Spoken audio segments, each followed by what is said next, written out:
Cette capsule vous est présentée par la boutique Maixu pour vos peluches et articles décoratifs geeks, ainsi que par Evo Retro, compagnie techno montréalaise d'accessoires de jeux vidéo. Bonjour, ici Justin pour Ciné Techno et aujourd'hui je vais vous parler du jeu vidéo Spider-Man Miles Morales, disponible sur PlayStation 4 et 5 mais testé sur PlayStation 4, distribué par Insomniac Games. Le jeu est disponible à la vente depuis le 12 novembre 2020. Sorti il y a 2 ans sur PS4, Marvel's Spider-Man avait séduit son auditoire, rendant à l'homme araignée ce qui lui était dû, un véritable terrain de jeu avec peu de limites, en plus d'être très beau visuellement, ainsi qu'une jouabilité éprouvée et séduisante malgré un certain manque d'originalité dans l'ensemble. 2 ans plus tard, Insomniac Games tente de nous refaire le coup sur un nouveau domaine, celui-ci tant attendu de la PlayStation 4 et 5, et avec une nouvelle itération du personnage, nul autre que Miles Morales, introduit dans le premier jeu. Autant être honnête avec vous dès le début, l'annonce d'un autre Spider-Man 2 ans après celui pondu par Insomniac m'avait particulièrement rendu euphorique. Et si vous avez joué au jeu de 2018, vous vous sentirez en terrain connu. Il s'agit d'un jeu fonctionnant sur la même technologie avec plusieurs des mêmes systèmes de jeu et mécanismes en place. Miles est juste assez différent de Peter Parker pour être distinct, mais il est finalement toujours Spider-Man. Ça signifie que vous travaillez toujours à New York. Comme dans ce jeu, c'est essentiellement le même monde ouvert, mais maintenant à une période différente de l'année, avec Miles qui se promène dans une histoire qui est située au moment de Noël, qui malheureusement ne fait pas assez avec la période de l'année pour avoir l'impression que Noël est au centre du récit. La traversée est amusante, mais elle est également utilisée pour aller d'un point à un autre.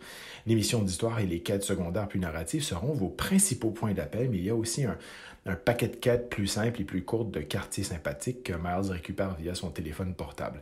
Les crimes générés aléatoirement et sans cesse répétés du jeu de 2018 sont également de retour, apparaissant au fur et à mesure que vous voyagez dans le monde du jeu.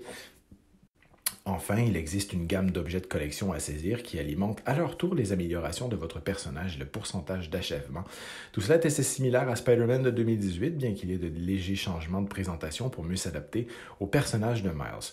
Il en va de même pour le combat. C'est toujours ce combat de super-héros rythmique, combo et esquivant qui a été inventé pour la première fois par les jeux Arkham et qu'il y a toujours des segments furtifs qui empruntent de la même manière aux croisés capés, mais Miles a des pouvoirs uniques qui distinguent son Spider-Man, ce qui est très très apprécié.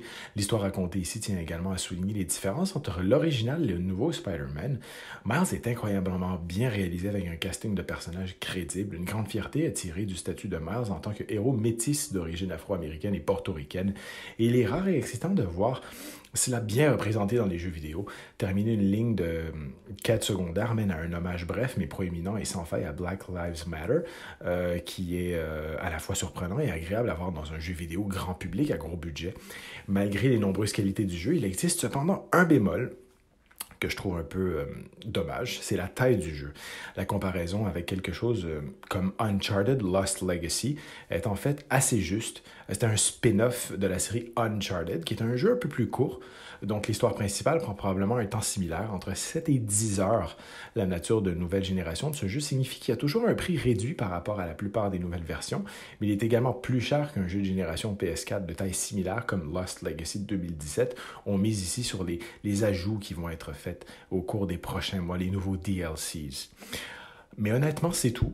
Je répète à nouveau à quel point si vous avez aimé Spider-Man 2018, si vous l'avez aimé, c'est plus ou moins la même chose. Si vous n'avez jamais joué à ce jeu-là, ça reste un jeu de héros amusant et engageant en monde ouvert relativement peu taxable, l'équivalent ludique d'un film d'action popcorn, d'un blockbuster.